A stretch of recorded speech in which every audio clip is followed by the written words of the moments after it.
Автомобиль «Лада Ларгус» взорвался сегодня в полдень в одном из дворов Нижнекамска. Машина была припаркована. К ней подошел владелец, сел и завел. В этот момент раздался сильный хлопок. Детали автомобиля разлетелись на десятки метров. В доме, напротив которого стояла машина, выбило стекла. Водителя выбросило из салона. Он лишь чудом остался жив. Следственный комитет по факту хлопка возбудил уголовное дело. О причинах и последствиях Салават Мухаммадуллин. Все сняла камера видеонаблюдения. Мужчина садится в припаркованную «Ладу Ларгус». Потом установили, он успел завести автомобиль. Через доли секунды легковушка взлетает на воздух.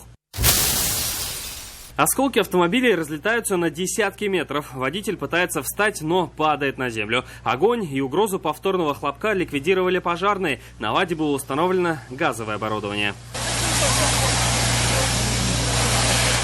Владелец «Лады» остался жив. Его с травмой грудной клетки доставили в больницу. Его состояние врачи оценивают как средней степени тяжести. Ему очень сильно повезло. Взрыв слышали в разных районах города.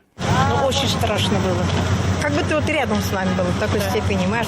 Аж присела, я даже со стороны присела. Лишь по счастливой случайности на улице в момент происшествия никого не было. Почти во всех квартирах дома, у которого была припаркована «Лада», выбиты стекла. Мало что осталось цело и от машины, которая стояла рядом. Ее хозяин успел зайти домой. Сегодня только вот приехал. Где-то полчаса назад, наверное.